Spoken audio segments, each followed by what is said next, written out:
ইতিমধ্যেই আপনারা জেনে গেছেন যে পশ্চিমবঙ্গের নতুন মুখ্যমন্ত্রী শুভেন্দু অধিকারী মহাশয় শপথ নিয়েছেন। সঙ্গে আরও 4-5জন মন্ত্রী শপথ নিয়েছেন। বাকি মন্ত্রিসভার বিস্তার খুব শীঘ্রই রাজভবনে হবে। এই রাজনৈতিক পালাবদলের মধ্যে আমাদের ডিআরডিও এক বিশাল কাণ্ড ঘটিয়ে ফেলেছে। আপনারা অনেকেই হয়তো জানেন, অনেকেই জানেন না। আমি জানতাম, কিন্তু এই রাজনৈতিক কর্মকাণ্ডের জন্য সেটাকে নিয়ে আর প্রতিবেদন করা হয়নি। তাই আজকে একটু সময় পেয়েছি, আমি এই প্রতিবেদনটি আপনাদের জন্য করছি। নমস্কার, আমি দীপ্তিমান, আপনারা দেখছেন বেঙ্গল এক্সপ্লেন চ্যানেল। আমাদের যে উড়িষ্যার একটি দ্বীপ, যা আমাদের প্রয়াত রাষ্ট্রপতি ভারতরত্ন ডক্টর এপিজে আব্দুল কালামের নামে রয়েছে, সেখান থেকে ডিআরডিও আমাদের দেশীয় প্রযুক্তিতে তৈরি বিভিন্ন মিসাইল ক্ষেপণাস্ত্র পরীক্ষা করে থাকে। ঠিক 4 দিন আগে একটি নোটাম জারি করে বঙ্গোপসাগর বরাবর প্রায় 3500 কিলোমিটার জুড়ে। সেখানে একটি মিসাইল লঞ্চ করা হয়। আপনারা ছবিতে দেখতে পাচ্ছেন যে মিসাইলটি লঞ্চ করা হয়েছে। এই মিসাইলটার রেঞ্জ মোটামুটি ধরে নিন 1500 কিলোমিটারের মতো। কিন্তু এর যে পেছনে যে আলোর আভা দেখতে পাচ্ছেন, এই আলোর আভাটা তৈরি হয় যদি কোনো মিসাইল আপনার হাইপারসনিক তৈরি হয়।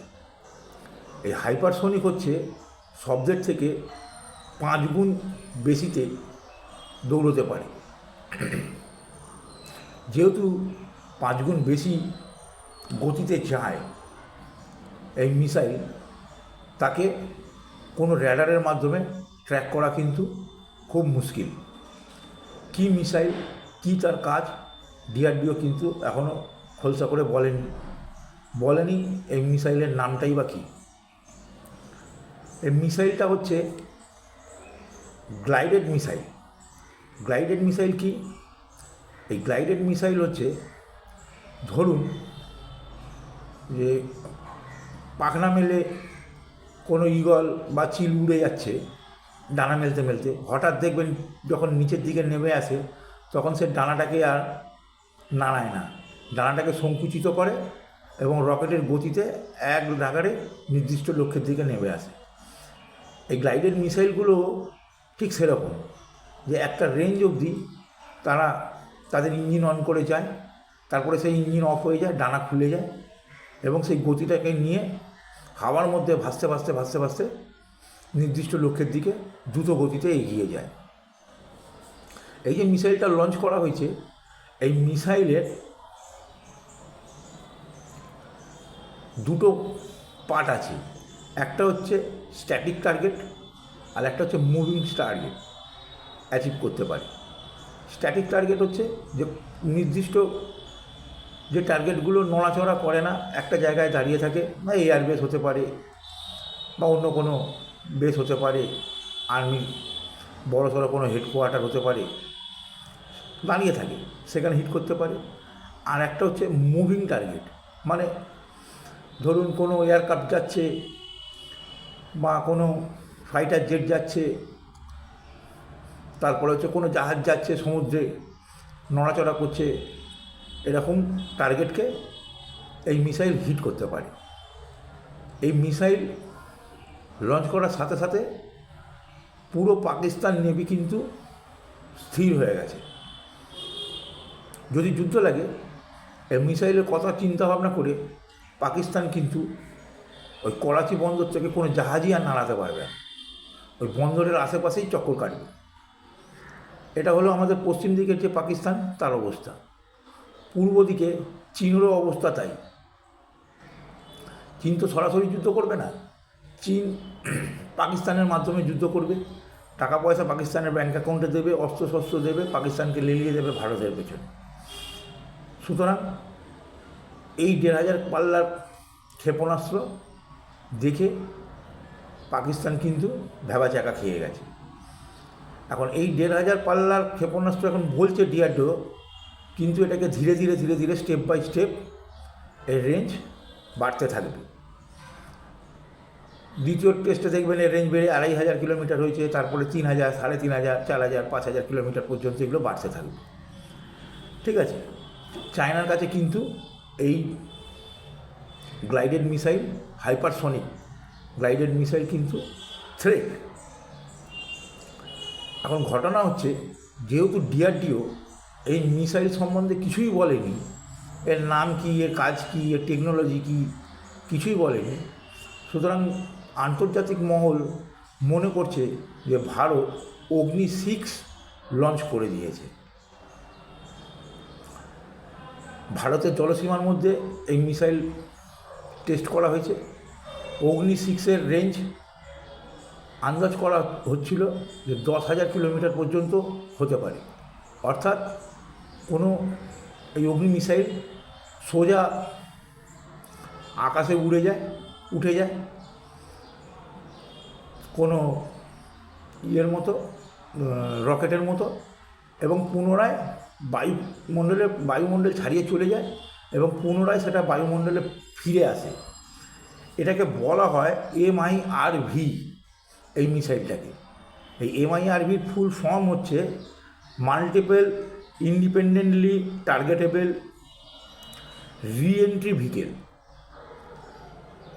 তার মানে বায়ুস্তরকে ছাড়িয়ে যায়, পুনরায় সেটা ফিরে আসে।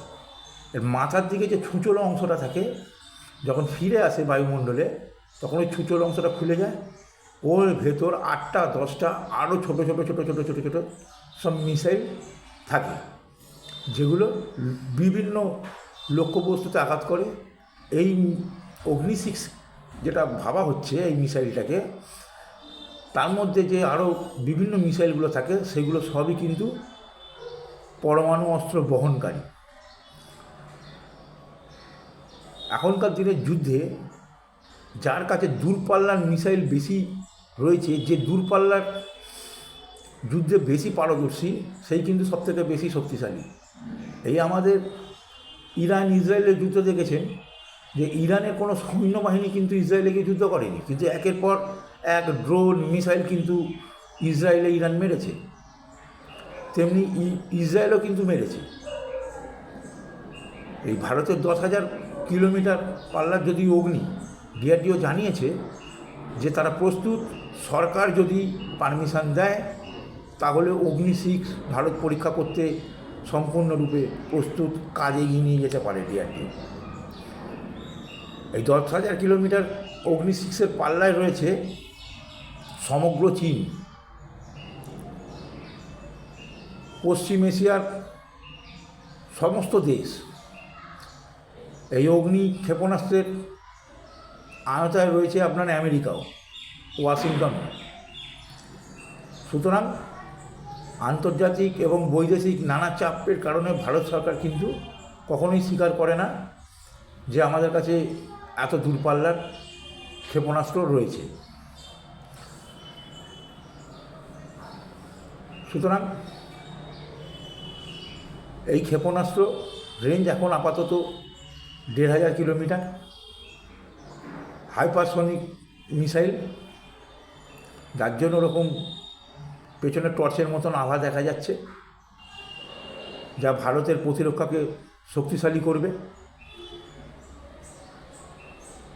ভারতের এই মুহূর্তে সবথেকে চিন্তার বিষয় হলো, ভারতের কাছে থ্রেট হলো পাকিস্তান, চীন এবং বাংলাদেশ।